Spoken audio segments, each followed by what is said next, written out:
ଯୀଶୁଙ୍କ ନାମରେ ନମସ୍କାର ଜଣାଏ। ମୁଁ କ୍ଷେତ ପଟେ ଆସିଥିଲି। ବହୁତ ଚେଷ୍ଟା କରିକି ଏଇ ଗଛଟି ମୁଁ ବଢ଼େଇଥିଲି, ବହୁତ ଚେଷ୍ଟା କରିକି। ଆଉ ଏ ଗଛ ମୋ ଉପକାର ନୁହେଁ, ଲୋକଙ୍କ ଉପକାର ବି ଆସୁଛି। ଲୋକ ଛାଇରେ ବି ବସୁଛନ୍ତି, ଯେଉଁମାନେ ଗାଈ ଗୋରୁ ଚରାଉଛନ୍ତି ଛାଇ ତଳେ ବସିକି ସେମାନେ ଆଶ୍ରା ବି ନେଉଛନ୍ତି।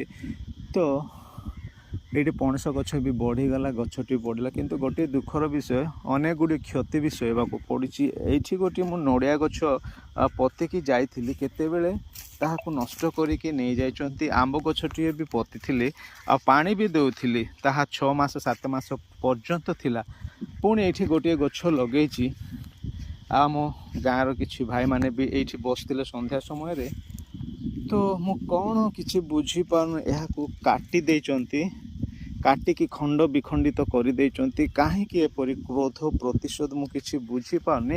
ଯେ ଯେଉଁମାନେ କି ପ୍ରଭୁ ଯୀଶୁଙ୍କୁ ଜାଣିଛନ୍ତି ସେମାନଙ୍କ ଜୀବନରେ ଏପରି କ୍ରୋଧ ପ୍ରତିଶୋଧ ପରାୟଣ ମନୋଭାବ ଆସୁଛି କାହିଁକି? ଏହା କେତେବେଳେ କାଟି ଖଣ୍ଡ ଖଣ୍ଡ କରିଛନ୍ତି ମୁଁ ବି କିଛି ବୁଝିପାରୁନି। ଏହାକୁ ମୁଁ ଡେଲି ପାଣି ଦେଉଥିଲି। ଏଇଠି ଗୋଟେ ସଜନା ଗଛଟିଏ ବଢ଼ିଥିଲା, ଡାଳ ବି ହେଇଥିଲା, କିନ୍ତୁ ସେମାନେ ବଳତ୍କାର ପୂର୍ବକ ଏହାକୁ କାଟିକି ଫାଙ୍କା କରିଦେଇଛନ୍ତି, ଖଣ୍ଡ ଖଣ୍ଡ କରିଛନ୍ତି। କାହିଁକି ମନୁଷ୍ୟ ହୃଦୟରେ କ୍ରୋଧ ଆସେ? ଯେଉଁମାନେ ପ୍ରଭୁ ଯୀଶୁଙ୍କୁ ଜାଣିଛନ୍ତି, ଯେଉଁଠାରେ ମିଳିମିଶି ବଢ଼ୁଛୁ, ପ୍ରଭୁଙ୍କ ସେବା କରୁଛୁ, ସେ ଭିତରେ ଏହା ରହିବା କଥା କି? ଯେ ପ୍ରତିଶୋଧ ପରାୟଣ ମନୋଭାବ ମନୁଷ୍ୟମାନଙ୍କୁ ଚିହ୍ନିବା ଭାରି କଷ୍ଟ। ତଥାପି ହଉ, ପ୍ରଭୁ ଯୀଶୁ ଗୋଟିଏ କଥା ଶିଖାଇଛନ୍ତି, ସେମାନଙ୍କୁ କ୍ଷମା ଦେଇଦେବା।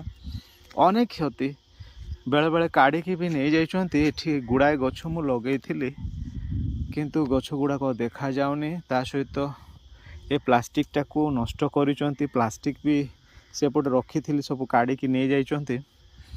ବହୁତ ଦୁଃଖର କଥା। ତଥାପି ପ୍ରଭୁ ସେମାନଙ୍କୁ କ୍ଷମା କରନ୍ତୁ। ମୁଁ ସେମାନଙ୍କ ଜାଣିଲେ ବି କିଛି କହିବି ନାହିଁ, କାରଣ ଦିନ କାଳ ବେଳ କିଛି ଭଲ ନୁହେଁ। ଆମେ ମନୁଷ୍ୟ ହିସାବରେ କ୍ଷମା ଦେଇଦେବା ଭଲ, କାରଣ ପ୍ରଭୁ ଯୀଶୁ ଶିଖେଇଛନ୍ତି ଆମମାନେ ଅନ୍ୟକୁ ବିରୋଧ ନ କରି ତାଙ୍କୁ କ୍ଷମା ଦେଇଦେବା ଭଲ। ଜାଣିଲେ ବି ସେଇ ଲୋକ କରିଛି ବୋଲି କ୍ଷତି, ତ କ'ଣ କରିପାରିବା? କିଛି କରିପାରିବା ନାହିଁ। ବରଂ ପ୍ରଭୁ ସେମାନଙ୍କୁ